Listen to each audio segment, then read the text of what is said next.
With GRC Drum Kit Tuition, learn to play the music you like. Give Glenn a call on 02380 601 235 or visit grcpercussion.com.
Welcome to another video recap. In today's video recap, we're going to look at how we build and develop our drum roll, and then how we incorporate the drum roll into a rhythm.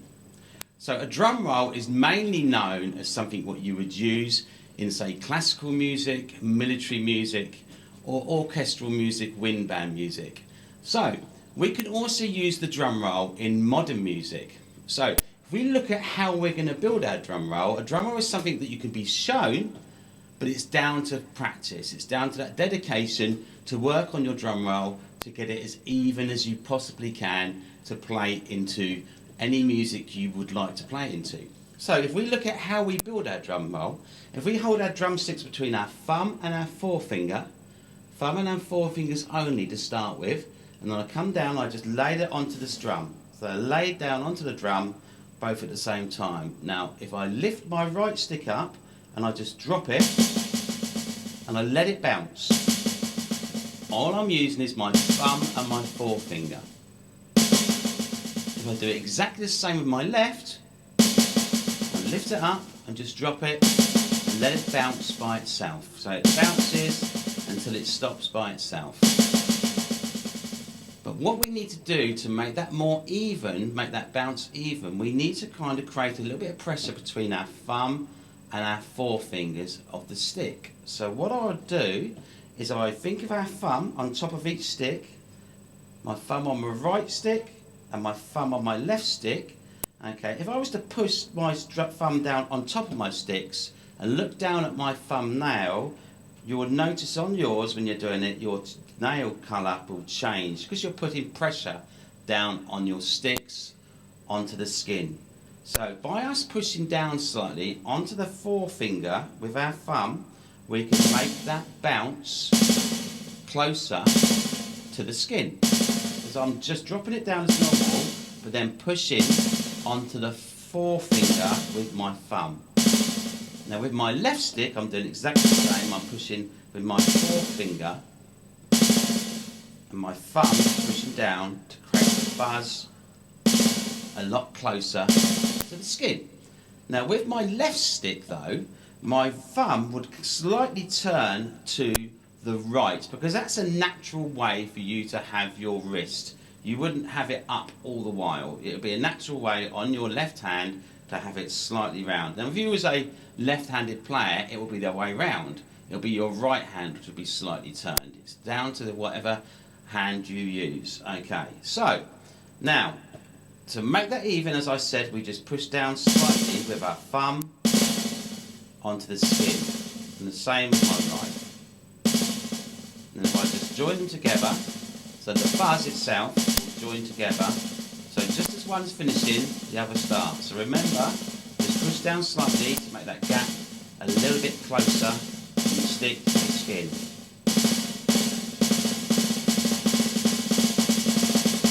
Quite open at the moment when I'm doing this, so I'm not pushing completely down.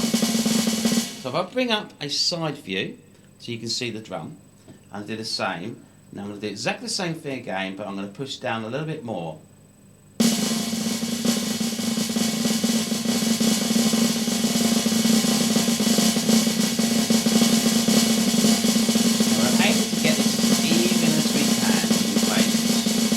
Stop down to do one of them at that pressure.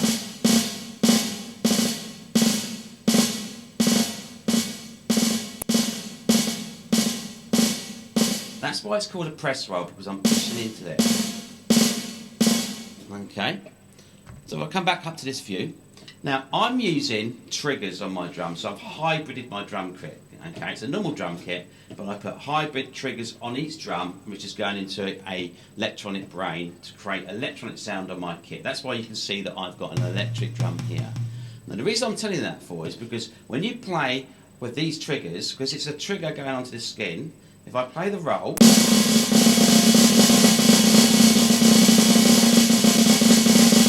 that's quite even, but it's not even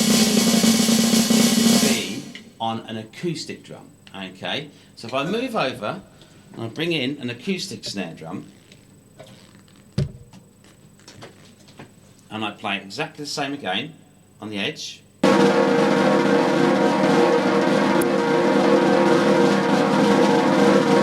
more into the middle,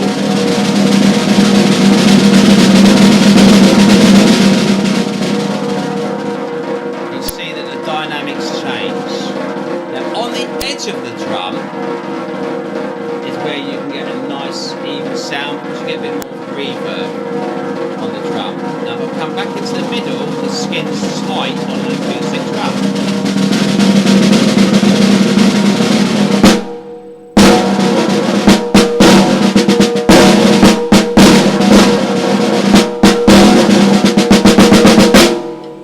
Okay, so that's on the acoustic, so you can see the sound on an acoustic.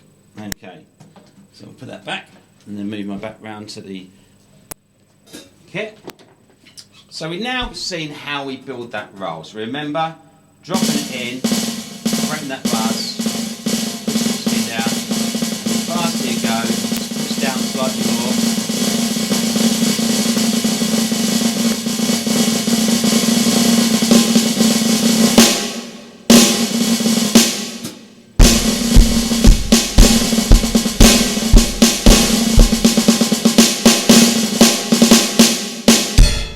So that's our normal drum roll. But as said at the beginning, what we can do with this drum roll, we can incorporate it into normal modern music. Okay, so if I play just a standard quaver rhythm on the hi-hats, which is 8 hi-hats in the bar, eighths, okay, just a standard quaver rhythm on the hi-hats and crotchets on the bass drum and snare drum.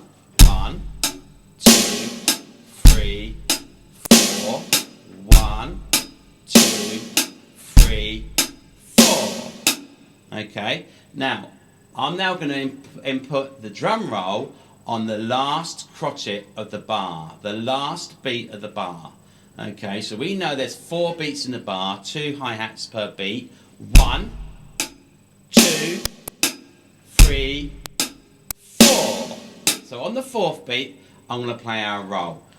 When we play our roll into a rhythm, what we need to do something what I class as the lazy left. So the left will come down and just lightly lay on the snare drum at the beginning of it, and then you'll enter the roll. Right? The reason we do that for is because it covers up the start of the roll. It kind of gives you a little bit of a kind of a, I would say like a, if you think of reverb on a microphone, it kind of covers up lots of sins. So it gives you a chance to start your roll. Okay, so by laying it lightly on the drum and then starting the roll to the right. Okay, so if I now bring that into the 4th beat of the bar on the 4th crotchet. 1, 2, 3, 4. 1, 2, 3, 4. So when I entered that roll, I entered it nice and soft. I didn't accent the start of the roll. We don't want to accent that start of the roll. 1, 2, 3, 4. 1, 2, 3, 4. We can also bring the roll onto the last quaver of the bar. In other words, the last 8th hi-hat, the last 8th. the last quaver of the bar. Now this one gives it more of an impression of like something quite quick as you're going around it. It's quite dynamic. So if you listen to me bring this one in, and you're going to hear me say the word "and" on the last quaver where I input the roll. 1, 2, 3, 4, and 1, 2, 3, 4, and 1, 2, 3, 4, and 1. Now if I do the same again, a little bit faster, but I'll do mixture of crotchets and quavers. You'll hear me play the crotchet roll on the 4th beat of the bar, and you'll also hear me play quavers on the last 8th of the bar. Okay? A little bit faster.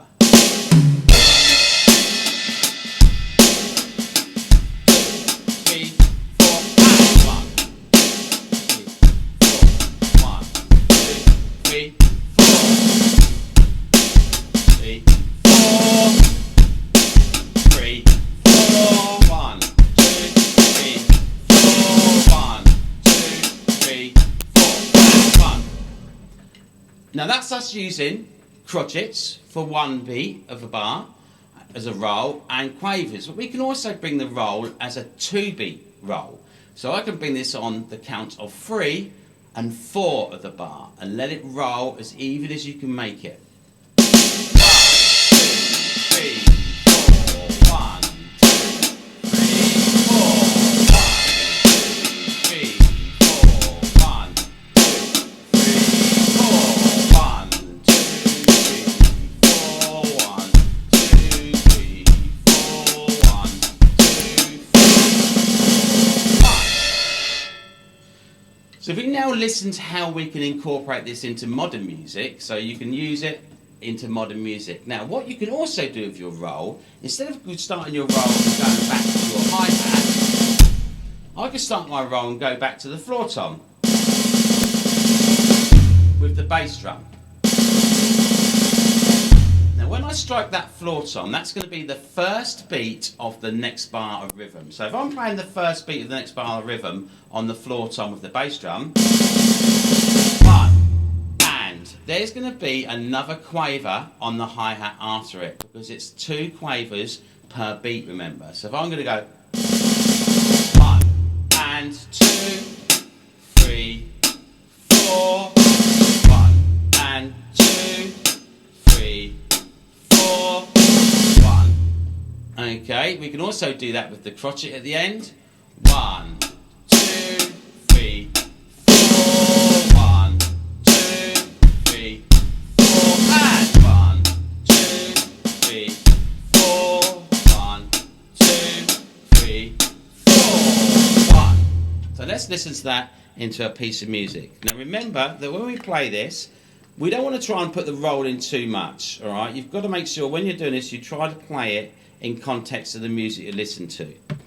All right, so let's have a listen.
So that's us using and implementing a drum roll into rhythms. You can use it in classical music, orchestral music, marching music, dance music, any type of music you want to use it. It's all about how you feel at the time when you're playing it. Remember, the drum roll is something that you need to practice to get it as even as you can and input it into things tastefully.